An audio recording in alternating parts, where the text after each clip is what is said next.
Look closely at the modern economic engine. Banking conglomerates and tech monopolies now command national wealth, rivaling the total output of entire states. This crushing economic reality was deliberately engineered. It is a system built on what we can call bad code. In the late 19th century, a small syndicate of industrial elites realized that true competition and democratic oversight were threats to their capital. They set out to rewrite the American operating system to shield themselves from those risks. Between 1886 and 1913, these men executed three massive structural exploits. They launched a coordinated legal, logistical, and financial campaign to build a containment matrix designed to protect their assets from public interference. To understand why the average citizen struggles to maintain momentum in today's economy, we must look past the surface-level symptoms. We must perform a forensic autopsy on the original source code they wrote over a century ago. In the late 1800s, the railroad monopolies faced a severe vulnerability. Because they were creatures of the state, they were entirely subject to local laws, taxes, and democratic regulation. To maintain their margins, they needed to find a way to elevate themselves above state authority. In 1886, the Southern Pacific Railroad brought a case called Santa Clara to the Supreme Court. It was a technical dispute over how California counties assessed the value of fences along the tracks. The railroad's lawyers argued that under the 14th Amendment, their corporation should be recognized as a person with constitutional rights. However, the Chief Justice explicitly refused to rule on that question, deciding the case strictly on the narrow issue of the fence assessments. The hack happened after the decision was made.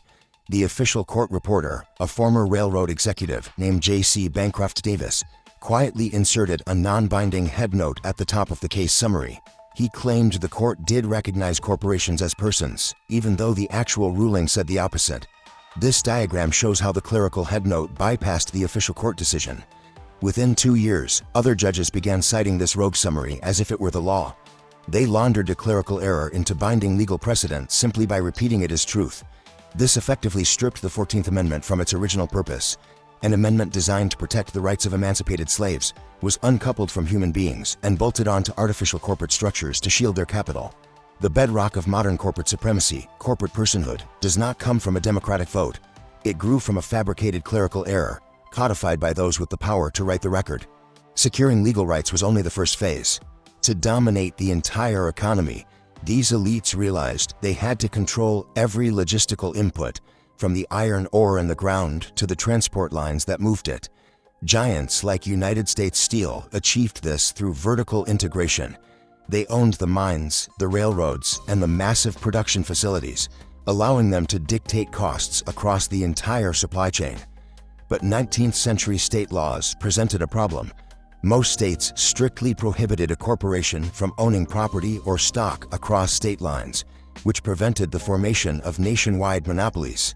Corporate lawyers bypassed this by inventing the trust and later the holding company. They lobbied New Jersey to legalize a corporate structure specifically designed to purchase and hold the shares of other corporations, regardless of their location. This structure acts as a legal umbrella. It allows a single central node to own and control disparate companies across the country. By moving management into this layer, monopolies could coordinate nationwide industrial output while remaining invisible to local state regulators. This structural exploit decoupled power from geographic accountability. It created an immortal layer of management that could operate across borders without ever being subject to the democracy of the people living within them. In 1907, a massive bank run nearly collapsed the American financial system, forcing J.P. Morgan to personally organize a private bailout. This exposed a critical vulnerability. Even the most powerful monopolies were one TANIC away from extinction. They needed a mechanism to backstop their private risks with public resources. In November 1910, the wealthiest rival banking factions in the world initiated a secret expedition to the Jekyll Island Club.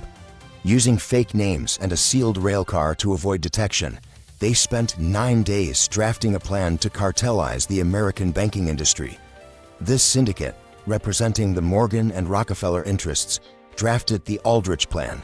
It was designed to pool bank reserves and create a central authority that would protect large New York banks from future panics while suppressing their regional competitors.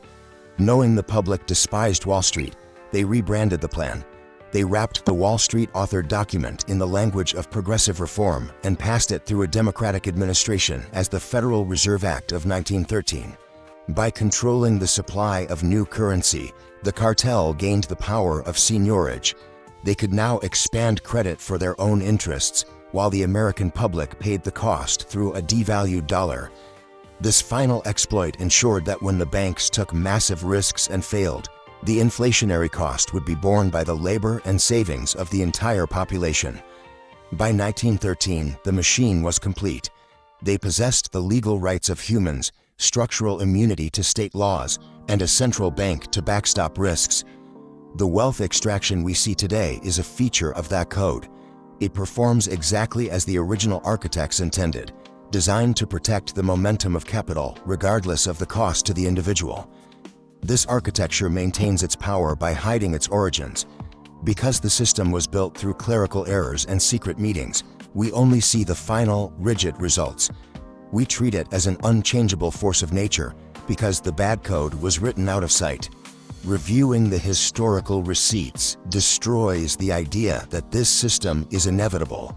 The equivalence between a living citizen and a multinational corporation was not a grand democratic choice. It was a localized administrative fiction. The operating system that dictates our reality was coded by men operating in the dark, and what was coded can be overwritten in the light.